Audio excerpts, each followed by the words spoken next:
Sthapakaya cha dharmasya sarvadharma sarupine avatar varishtaya Ramakrishnaya te namaha. Dear devotees and friends, from today onwards, we will be discussing a wonderful topic, organization of gods. Many of you know that this is the 125th year of the Ramakrishna order, Ramakrishna mission.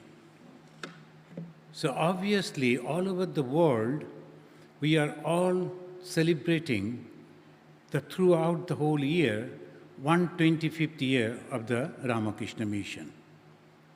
But this is an organization of the monks. This is an organization where the lay devotees and also, along with the monastics, they are organizing a wonderful concept that to make a human aware about his divinity. That is the whole goal. As Swami Vivekananda, he said in answer to the question that his disciple, Sister Nivedita, Margaret Noble, asked him, so what is your philosophy? Then the Swamiji said, my philosophy can be said in 2 words. To make people aware about their divine nature and to help them to manifest it. The work we can say, to make people aware about their divinity and help them to manifest it. On the basis of this, the whole organization.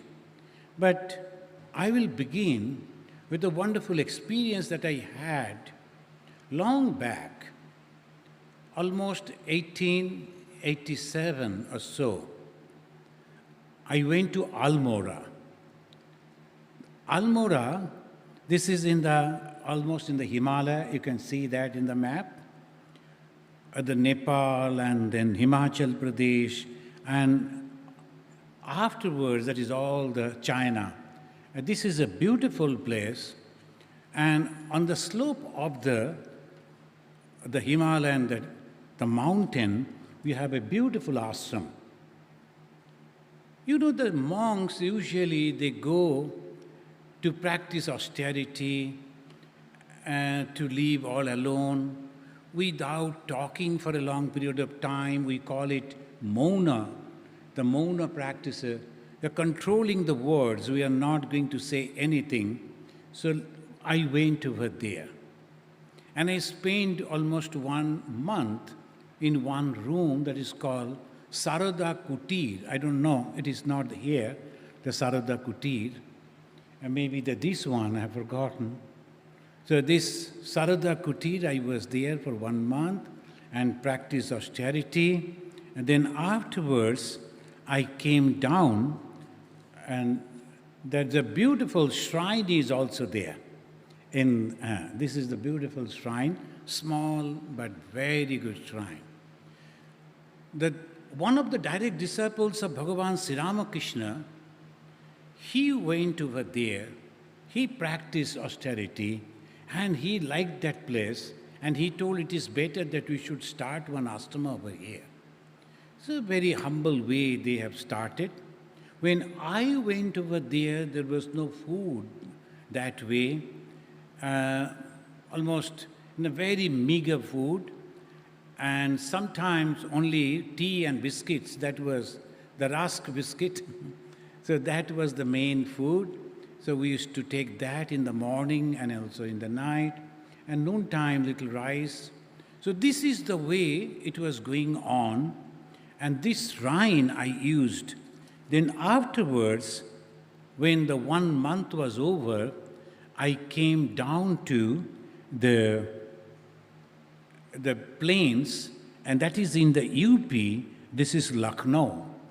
The Lucknow that is also in the north of India.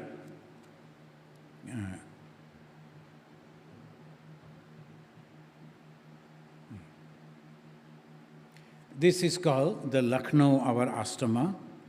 So, when that time the new temple didn't come, now it is a beautiful temple has come. I will show you the temple also. And here, this is the new temple inside the shrine. This is the Lucknow shrine. It's a wonderful, the Lucknow. We have a hospital over there, the Ramakrishna Mission Hospital. And we serve the people, and very excellent hospital. Very highly qualified doctors are there, our Swamis are there. I came over there because of the Ramakrishna Mission. Any ashram you can go. If you are a member of the Ramakrishna Mission, if you are a monk of the Ramakrishna Mission, any place you can go. Just write a line and then you can go and stay there. The then in charge Swamiji was Swami Sri Ramakrishna. Next, please. This Swami Sri Ramakrishna, he constructed this temple and he welcomed me. And this is a nice temple. I went over there, but that time this temple was not there in the hospital, but he was a very good host, very senior Swami. At present, many of you know him. At present, he is in Australia. There also he has made so many ashramas. He told me, do you like to go to Ayodhya since you have come over here? Usually after the austerity, after the practices, that mind becomes so calm. You don't like to mix with people, talk to people, to visit anywhere. So I was thinking, shall I go? Then he said, the Swami said, you go to that place, is a beautiful holy place, and you will like it. So I went to Ayodhya. This is the Ayodhya, some of the historical places that you can see. This palace in Ayodhya, and in the front side, Ayodhya on the banks of the river SADHU. Those who know about the Ramayana, all you know, the beautiful stories of the Ayodhya. This is the river which the Ramchandra crossed and then entered into the jungle. And this is also Kanaka Bhavan. They're different, much afterwards only. Kanaka Bhavan and all these. Please show the Kanaka Bhavan next. And next. And this is the temple that they are building now. So they are expecting it will be inaugurated within 1 year. This is all Ayodhya. And why I am talking about Ayodhya? When I went over there, the old Ayodhya I could not show you here. The Indian city, lot of people, lot of shops, and the people and the cows all over. So that is a different type of atmosphere. And there's a man, another hand paddle rickshaw, and here that paddle rickshaw I saw, but that is very costly, and it is they are enjoying over here this. But there the rickshaw is the only vehicle you can hire, you can to go around. So I hired a rickshawala, and luckily that gentleman, the driver, he was known to each and every temple and the history of the Ayodhya. So he became a very good guide for me. So he was going on, taking me in different places. And he will be going and the narrow road, small lanes. They'll say, please get down and go inside. This is this temple. This is this akhada. This akhada means where the monks are staying. And this Ramayat Sampradaya Sannyasi, they are not like us, not like the Gerua clad. They are all white clothes. So Ramayat Sampradaya Sannyasis, they are also living together. Different ashramas are there. I was visiting. In one place, suddenly he said, I think you are from Ramakrishna Mission. In Hindi we were talking. I said, yes. I will show you a ashrama where you will find your God's picture. And they let me go. So he took me to that place. And I saw, along with the Sri Ramachandra, in one place, there is Bhagavan Sri Ramakrishna's picture was also there. I was very happy. Then I told him, come, let us sit somewhere, and I am having a lot of food, because Swami Sridharanandaji Maharaj gave me a lot of food. I told, we will share and take the lunch. Then again, the balance portion I will see, and then go back to Lucknow by bus. He told, you are a monk. Do you like to take prasad, Ramchandraji's puja, and then you like to take prasad? And why not? So there is a Bhandara. He told, this is the picture of a Bhandara. So this is the way all the monks, they will be sitting in rows, and people will be serving. Usually the brahmacharis, they serve. This is the picture of the BELUR dining hall. When we go to BELUR, we sit like this, and we take prasad. This is the first line they are beginning. Just in front of that line, usually I go and sit. There I take the prasad and all other Swamis. So this is called Bhandara. These are the terminologies I am using. The Bhandara means where the people will be, Swamis will be sitting, and sometimes rich people, they give money for the special food. If you look at it, they are having some special food. Usually, this is very less food will be there, but sometimes some special food, that is called Bhandara. The rich people, they pay. In Ayodhya, there was also Bhandara was going on, and he told, if you go over there, you can go and have the prasad. You know, being a monk, we always feel that we should be with other monks and sitting in the same way and taking prasad. I agreed. I gave the cooked thing that from the Lucknow ashram they gave me, so I gave it to him. I told, you better take it, I will go for the Bhandara.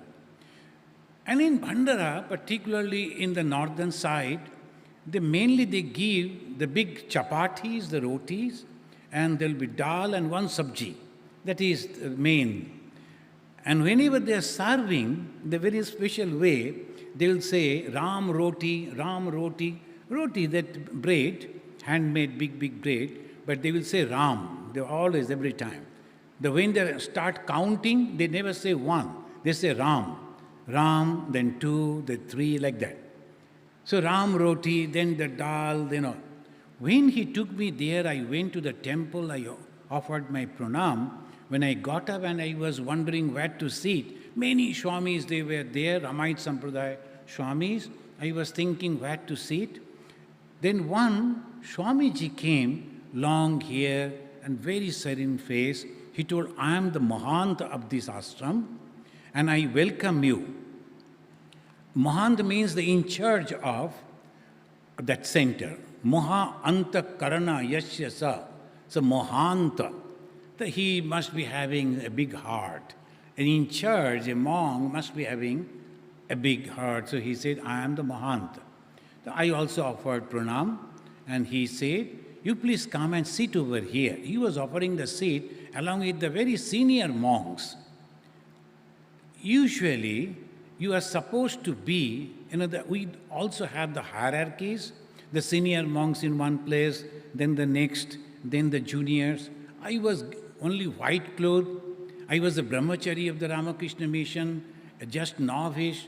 So I told, sir, actually I am a novice in the Ramakrishna mission. I should go and sit with others, the juniors.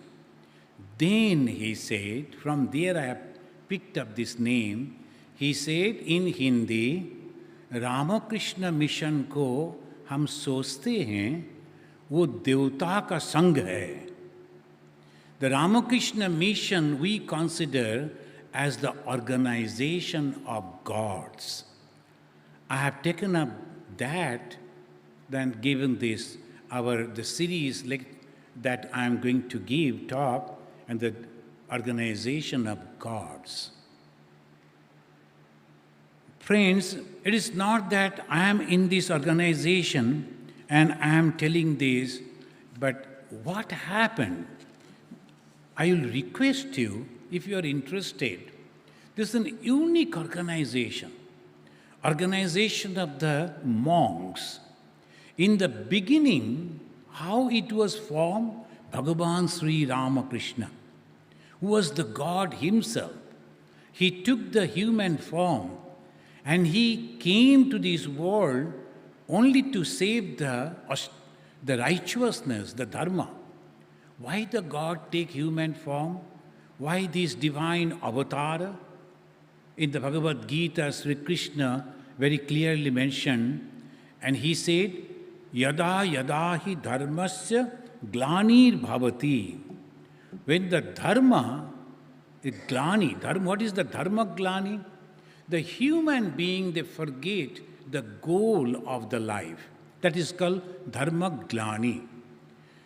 We translate the word dharma into religion. But religion is a completely different conception. Its connotation completely different. But the dharma is a completely separate thing. That which is holding is dharma. Which is holding the human mind, the human being. Its consciousness, that is called dharma. The dharma means those things which actually holding a human. And what it is holding? Our feeling. When the parents are coming over here, I have seen the children who are working over here or studying, they are so stressed, but still they will take out some time and they will always go with the parents, they will be showing them, they will see that they are comfortable, and all the time they will think about the parents. And I have seen a lady, she is crying profusely because she could not go when her mother passed away. She visited the mother, but came back because she was working over here, cannot be there for a long period of time. But when she came back, mother passed away, and she thought she has not done justice to her mother, and she was crying bitterly. I consoled her. So this concern, that is called dharma. What is dharma? If we forget our ancestors, our seniors, those who are helping us, if we forget them, then what is the difference between animals and human beings? No difference. Ahara nidra bhaya maitunancha samanna metat pasubhi naranam. In Sanskrit they say, these are all very common. The animals are also feeling hungry, human being also. Like that, all the feelings that is common. Dharmena hina pasubhi samana. Without the dharma, without the righteousness, they are all like animals. Why? Because they are only thinking about the body. And if you see some people, they may be living in the 7-star hotel, maybe having the swimming pool on the 10th floor or the 20th floor of their building. But what is there? What's special in it? But they think they are great. And they'll be having the cot or golden bed and these, that. What is there special? When you are sleeping, whether it is made of gold or wood, it doesn't matter at all. Think of it. What matters is not all those things of the world, but your feeling. That is called dharma. When majority of the people, they forget that, particularly the leaders of the society, when they forget that, the rajas, the kings, the rulers, when they forget that, then it's called this dharma abhakshaya. Abhakshaya means deterioration of the religion. Majority of the people, they are cheating each other, telling lies and grabbing things and somehow leaving. You have seen some of the movies or some places, the animals, how they are eating the flesh, and they won't allow others to eat that, not even their own children. And that is called animal. We have to understand what is dharma. Dharma means holding all these concepts. As a human being, I have responsibility for this human society and to the world at large. As a son or daughter, I have some dharma, responsibility. As a grown-up person, husband, wife, father, mother, we have responsibility. As a someone in the society, I have some responsibility. And I must have to keep that. That is called dharma. Today morning, I was giving a talk, online talk, to the Jamshedpur. Many of you know in India. So that Jamshedpur students, so they wanted to listen, some guardians, students, teachers, and also our monks. So what is the responsibility of the students? How India can be rebuilt? That's a very good topic. How India can be rebuilt. Rebuilt India. The first I asked the question, what we are going to rebuild? Has India broken down? What we are going to rebuild? We are not clear about that conception. It is the dharma. The political boundaries that we see is a completely different. In India was never one country, ever. Right from the Vedic age down to the present 17th century, it was not ever one country. At the time of Sri Ramakrishna, there were so many countries were there. His father was a king of one place, one state only. Similarly, at the time of Sri Krishna, how many states were there in India? How many? And afterwards, when the Britishers came, then only India became at present condition. They were all united and under one, the government. That was at the time of British only. Even then, when the Britishers left in 1947, when the India, again, the government of present India, they were asking that all of you should join. You know, more than 500 princely countries were there left even. 500, more than 500. I think it is 550. They joined afterwards in India. So the political boundary that we always think, it is a conception, but it was not true. Then what was India? I was giving an example that one prince, he went to marry a princess.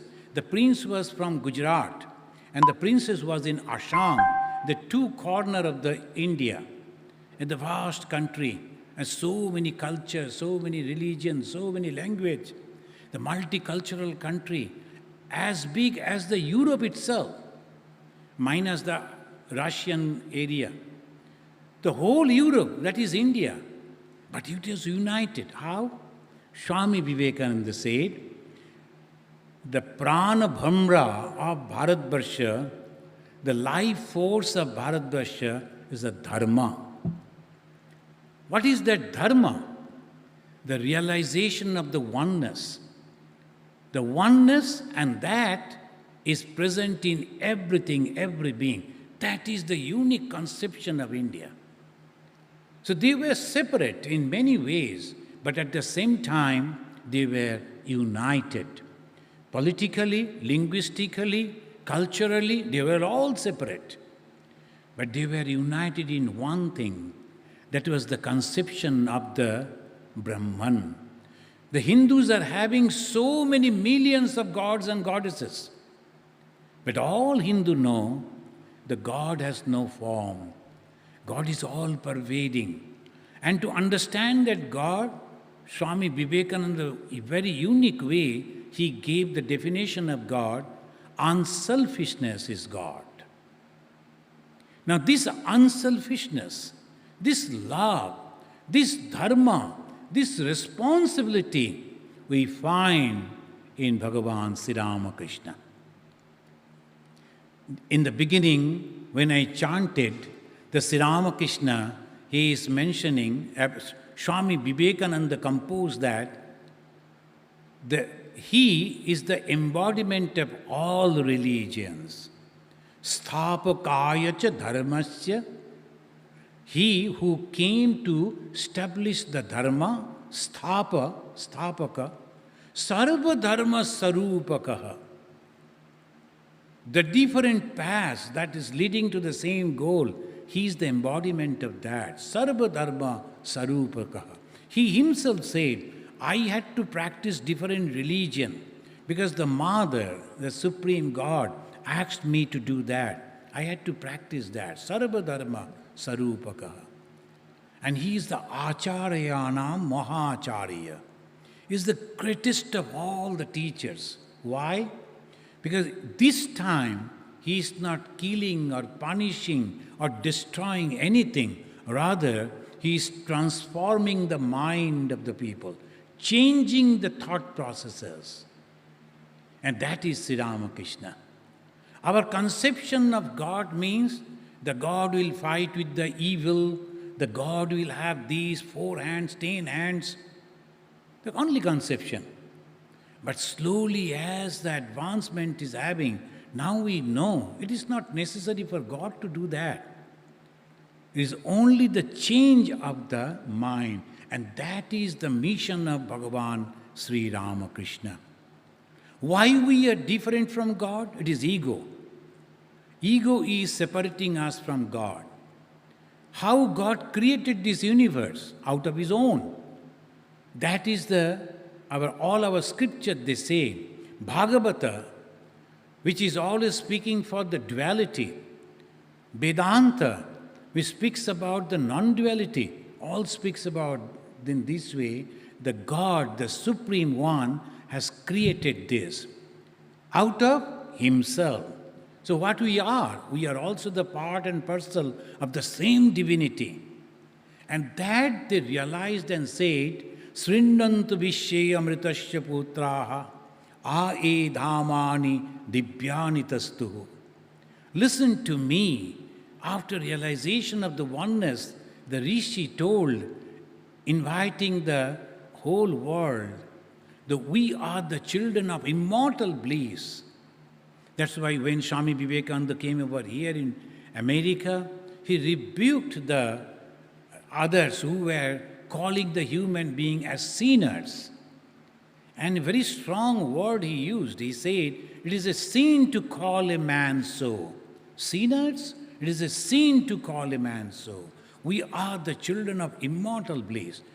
And how, when we forget that and go only for the physical comfort, and for that we fight with each other, only name, fame, and all those which will be nowhere. Every page of history is teaching us that. Where are those great, and we, of course, we always say, oh, the great kings, great warriors, and we will be depicting them as a hero. What they have done? Only killing. Only killed people. What they have done? What is their contribution? If we ask ourselves, the great heroes of the history, what have they done? Only killing. They were the butchers of human beings. And what else? What have they done? Nothing. So that we have to understand. But what the Buddhas they did, what the Lord Christ did, and what our great rishis, including all the avatars, what they did, they led the human society towards that goal where they are supposed to be, the joy, the happiness, and the eternity. These are the 3 things. They say you will get the eternal life if you understand the truth. You will get all knowledge if you understand the truth. And you will be eternal if you understand the truth. And what is that truth? Though apparently we are all different, physically we are different, Nama, Rupa, the names and forms are different, but in reality we are one. And what is that? Divinity within us. What is the divinity? Love and unselfishness. And it is present within us. And how we will reach over there? There they offer many different paths. Sometimes devotion, sometimes unselfish work, sometimes meditation, and sometimes analysis. So these are the 4 paths: jnana, karma, bhakti, and yoga. So these are the four paths leading to the same goal. Then came different type of gods and goddesses afterwards in the modern time, and say 2000 years before. So these different paths again are going to the same goal. Now very recently, 1886, the God came in Bengal, in India, in this form, Bhagavan Sri Ramakrishna. And you will wonder, in 1885, the then rulers, Britishers, they were planning to uproot the whole dharma from the minds of those Indians. The Britishers never broke the temples. They never killed the religious people. They never forced to convert. But what they did, the harmful thing, they injected negativity in our psychology, in Indian psychology. Everything is bad, everything is bad.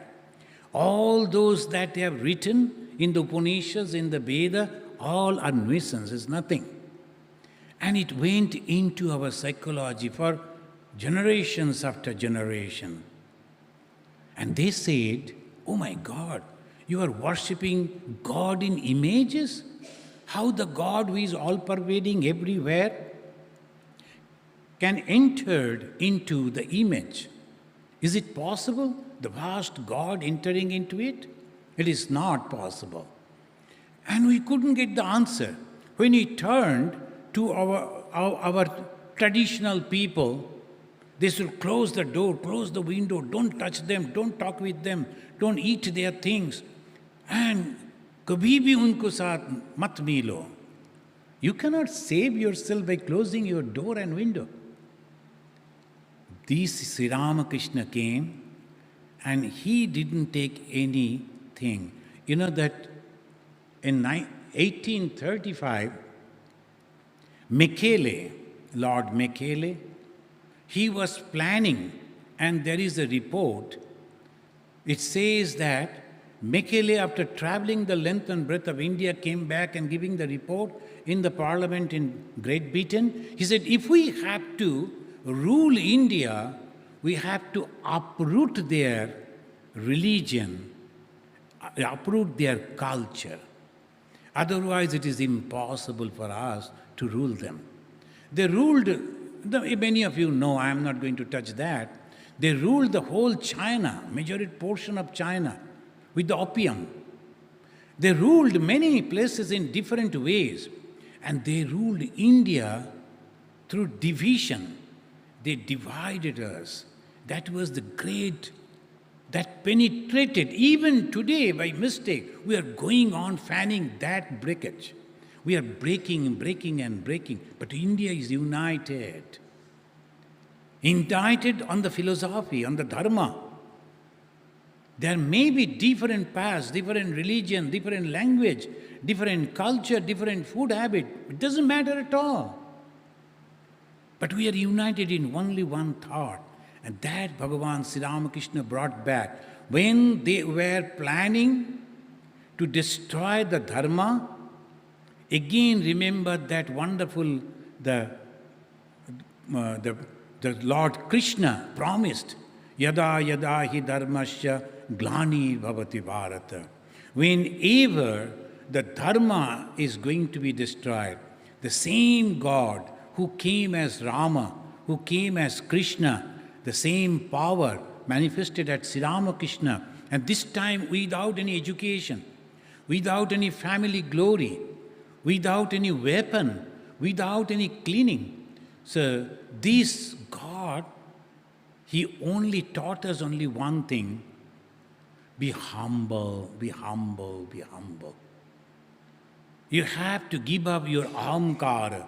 When you give up your ahamkara, you get everything. This is a unique teaching.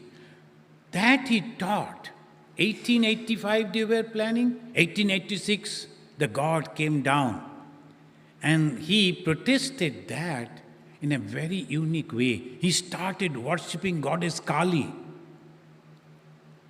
Even today, I went to one place and they are having a Hindu temple. And when I asked them, you are having so many gods and goddesses, why not goddess Kali? So, Swamiji, we should not keep the goddess Kali because local people may object. Because the goddess Kali is the cutting the head of others. And you people also think like that? Even today? Read something. Tantra is a completely different thing. It's the power of God. Mother Kali didn't cut anyone. There's a story only. Educated Hindus should understand this. These are all, they're symbolical. The goddess Kali is nothing but the power of God. And what is power? Knowledge. The Kali is nothing but the power of knowledge. And what is that knowledge? Oneness. That is the knowledge. Diversity, weakness. And unity, that is the power. That is the knowledge. That what Sri Ramakrishna practiced. He practiced and worshipped the Mother Kali at Dakshineshwar. Every Hindu should go and visit that Dakshineshwar and see how an ordinary human being transformed into divine. And that is the laboratory, the Dakshineshwar. Still it is there. It is not very far, not in a remote part. It is just near the city. Any way you can go, and you can go and see, read the life of Bhagavan Sri Ramakrishna. See how an ordinary person, so-called ordinary person, is completely transforming into divine power. Even those people in those days, the great personalities, they came and became humble before him. How it is possible? And that proves that God is there. God's power is supreme. Highly educated, socially well-established.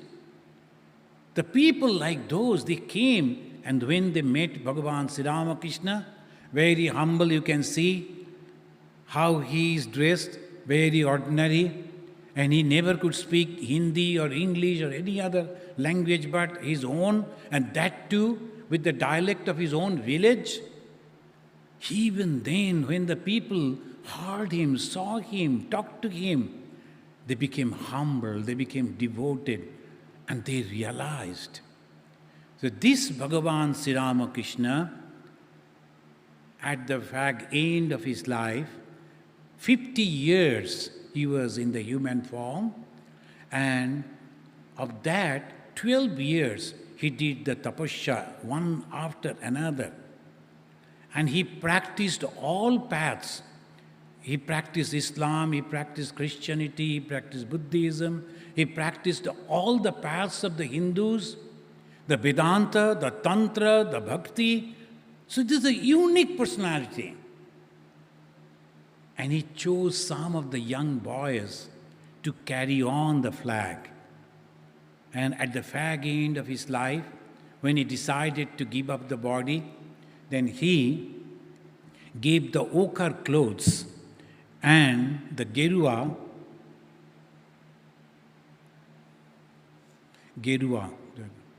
no, see, this picture.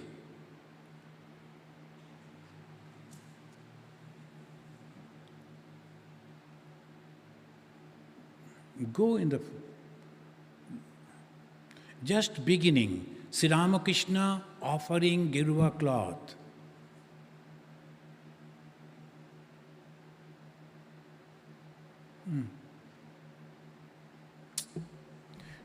Oh, can't you go front side? No. Well, friends, I will show you this picture. So why you are? So this is the fast, this Bhagavan Sri Ramakrishna giving the gerua cloth. You know, gerua cloth means is a symbol of renunciation. Anyone can go and purchase a piece of the saffron cloth. They can wear. Most of the people nowadays, some political people, they are putting the gerua, the Punjabi gerua shirt. Good looking, that's okay. But you know, the gerua means the symbol of renunciation. And what you should renounce? Your ego. He has chosen some of the best of those. He is giving that Gerua and also the rosary to take the name of God. And you see next, that next you show, next one. No, before that. This is a place, this is the monks at the Mahabodhi tree, the Gaya, where Bhagavan Buddha, he meditated and realized the truth, oneness. He was the Gautama, and when the Gautama meditated, and through the meditation, he realized the oneness, he became Buddha. Buddha means a knowledgeable one. And what is the knowledge? Knowledge of oneness. There, next, there, mother went, Ma Sharadamani Devi. Bhagavan Sri Ramakrishna passed away, and there was no one to support these young boys who became the monks. Because majority of the people, they believe that you should go back, you should marry, you should do the job or business, earn money, and take the name of God, and one day you die. But giving the life for the God, that thought was not there. It was very much absent. But these young boys whom he gave the ochre cloth and told, you must be united and you have to practice and realize God yourself.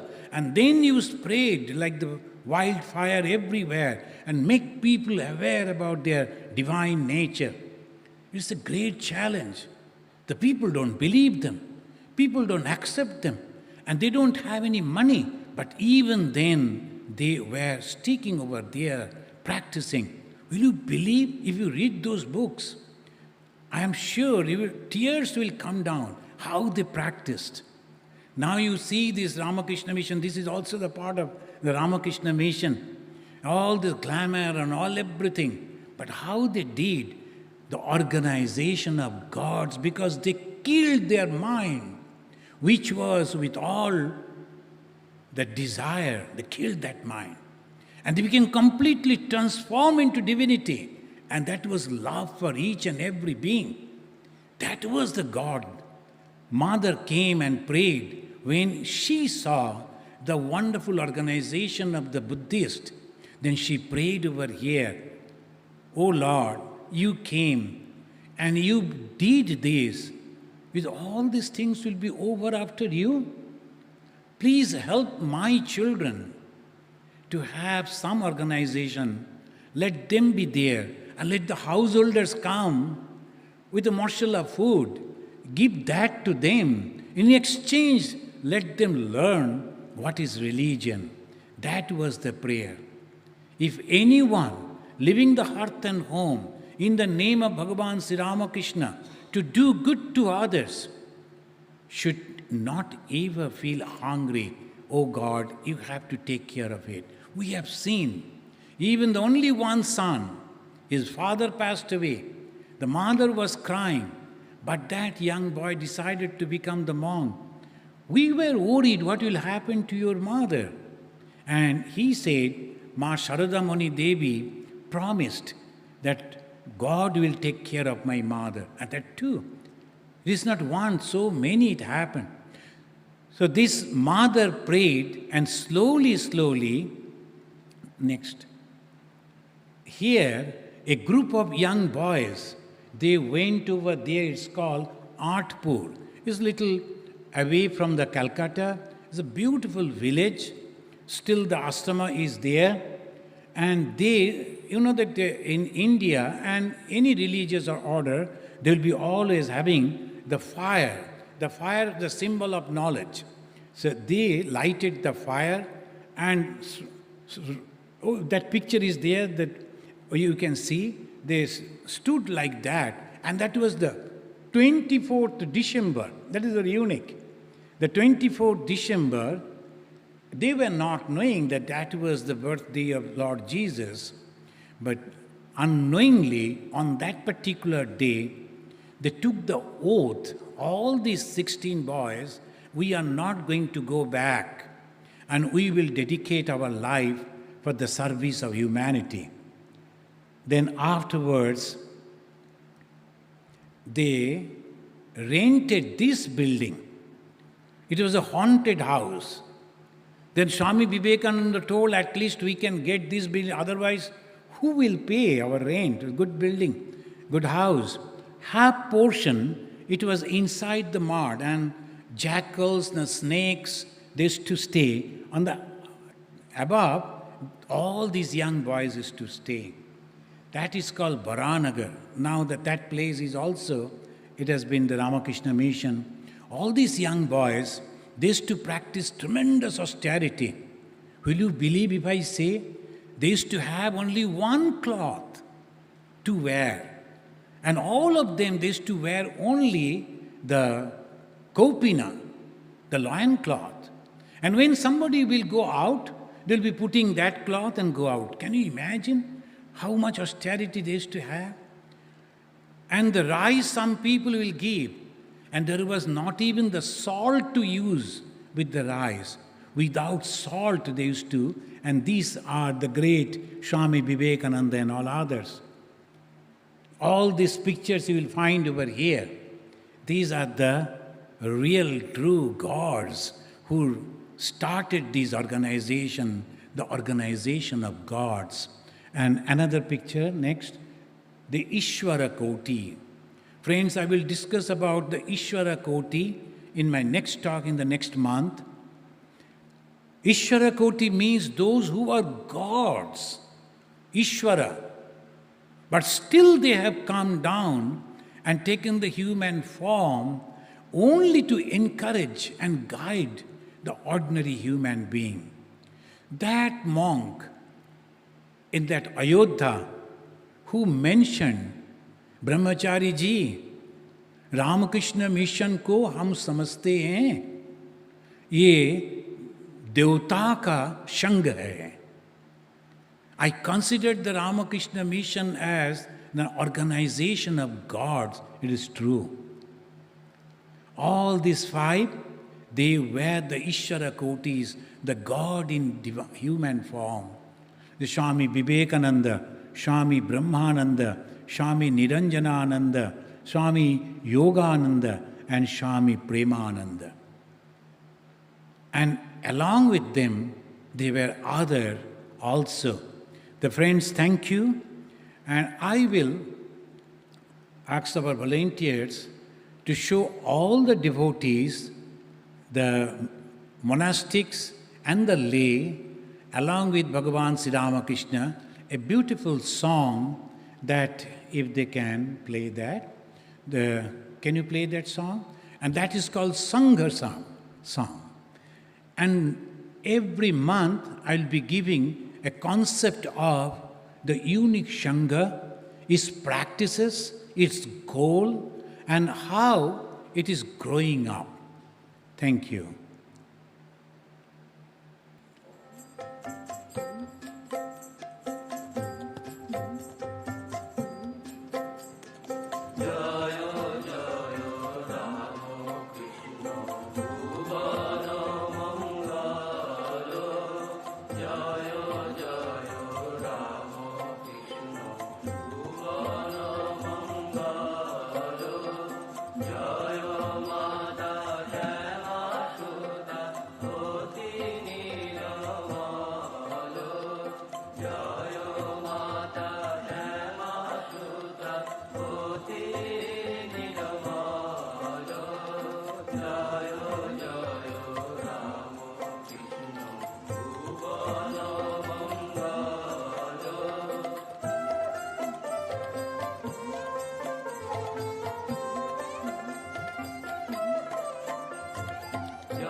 Thank you, friends.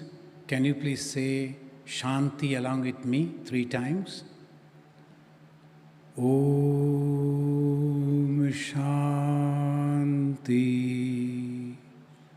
Shanti, Shanti, Harihi Om Tat Sat, Sri Ramakrishna Arpanamastu.